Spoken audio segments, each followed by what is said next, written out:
Terima kasih Anda masih bergabung bersama kami di Berita Padang. Berikut kami sajikan kembali 3 berita utama hari ini. Pelajar mendominasi kecelakaan lalu lintas di 50 kota. Pemerintah akan membantu memasarkan produk UMKM lokal ke Nusantara dan mancanegara.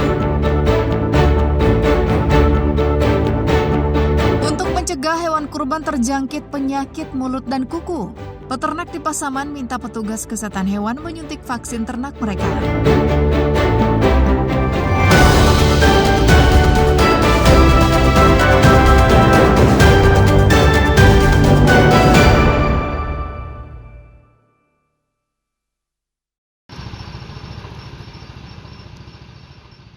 Untuk menghadapi Hari Raya Idul Adha, peternak sekaligus pedagang sapi telah menyediakan puluhan ekor sapi untuk kurban. Sapi-sapi yang mereka jual ini telah disuntik vaksin oleh petugas Dinas Kesehatan Hewan agar terhindar dari penyakit mulut dan kuku. Namun upaya maksimal yang dilakukan peternak belum membuahkan hasil yang optimal. Peternak mengeluh kurang sebulan dari Hari Raya Idul Adha, sapi-sapi yang mereka jual belum ada yang laku. Hal ini sangat berbanding terbalik dengan kondisi Idul Adha tahun lalu.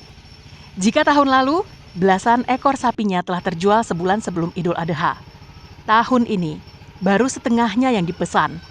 Itu pun baru dipesan secara verbal dan belum diberi uang muka pembelian sapi. Pedagang menduga hal itu terjadi karena kondisi ekonomi yang sedang sulit saat ini. Sudah banyak masuk stok, sudah 25 ekor. Semenjak mulai dari seminggu habis lebaran, tergantung besarnya dari harga 13, 14 sampai di atas 20. Insya Allah sapi korban kita sehat semua, udah vaksin. Tidak ada pengaruh, cuman keadaan ekonomi sekarang yang agak sepi juga. Sapi kurban di Pasaman dijual peternak dengan harga yang bervariasi, mulai dari 11 juta rupiah per ekor hingga 20 juta rupiah per ekor. Pedagang menjual berdasarkan berat sapi, bukan dari jenis kelaminnya. Fauzan melaporkan dari Pasaman.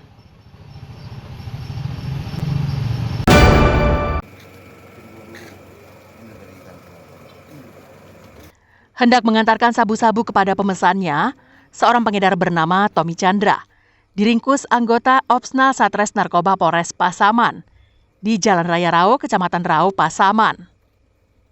Sehari-hari Tommy bekerja sebagai montir sepeda motor itu tak berkutik saat dibekuk polisi. Ketika diperiksa, polisi menemukan 2 paket sabu-sabu ukuran sedang yang disimpannya dalam bungkus kotak rokok. Rencananya Tommy akan mengantar sabu-sabu ke pemesannya di Kampung Lubuk Layang.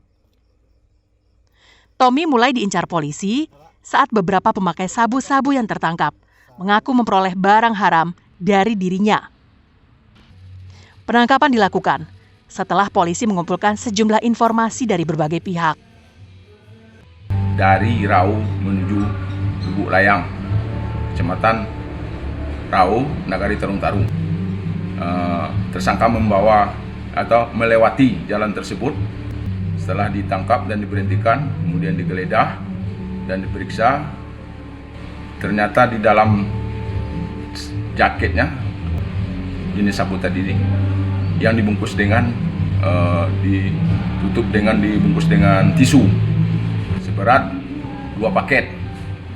Saat ini, Tommy masih diperiksa secara intensif di Mapolres Pasaman. Selain mencari informasi terkait sepak terjangnya dalam mengedarkan sabu-sabu, polisi juga mendalami informasi dari mana Tommy memperoleh sabu-sabu.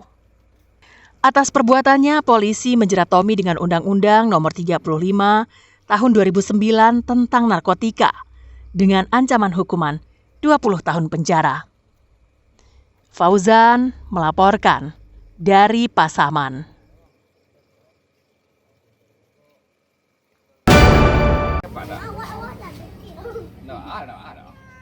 Seorang warga Korong Kampung Guci, Nagari Lubuk Pandan, Kecamatan 2x11 6 Lingkung, Padang Pariaman, dilaporkan meninggal dunia karena digigit kucing peliharaannya sendiri. Diduga kucing itu menderita penyakit rabies. Untuk mengantisipasi agar penyakit rabies dari kucing tidak meluas, petugas kehewanan Padang Pariaman melakukan penyisiran dan memberikan suntikan vaksin kepada kucing-kucing yang ada di kawasan itu. Sebanyak 200 vaksin dibagikan untuk mengantisipasi penyebaran virus rabies. Warga rela mengantarkan kucing peliharaannya masing-masing untuk disuntik vaksin anti rabies karena khawatir virus rabies juga menyebar ke kucing peliharaan mereka. Karena ingin antisipasi rabies. Masalahnya kemarin ada yang kena gigitan kucing. Untuk menghindari penyakit rabies, kebetulan di gorong kami, gorong Kampung Uci, ada salah satu warga tergigit terjangkit itu Pak dari hewannya. Itu makanya kami mengantisipasi agar Sepanjang tahun ini saja dilaporkan 5 warga Padang Pariaman terjangkit rabies. 1 di antaranya meninggal dunia. 2 hari yang lalu ada pasien yang digigit kucing dan kucing tersebut dinyatakan positif rabies. Nah, maka dari itu kita melakukan penyisiran di daerah ini terhadap HPR. HPR itu adalah hewan pembawa rabies, anjing, kucing, dan kera milik masyarakat yang ada di sekitar ini.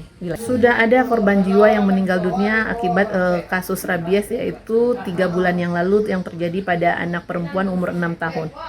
Kepada masyarakat yang memelihara kucing, diimbau untuk memastikan kesehatan kucingnya dengan diberikan vaksin, agar kemungkinan terburuk bisa dihindarkan.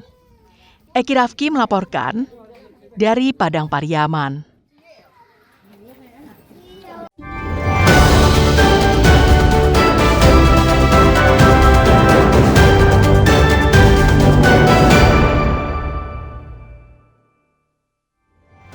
Baik Dunsana, Ranah Minang dimanapun Barado. Sampai di siko dulu pertemuan awak untuk hari ko. Saya Putri Febrina Marlini bersama dengan tim redaksi yang bertugas mohon pamit undur diri. Basuh Bali awak bisu hari, terima kasih atas kebersamaan Anda, tetap semangat dan sampai jumpa.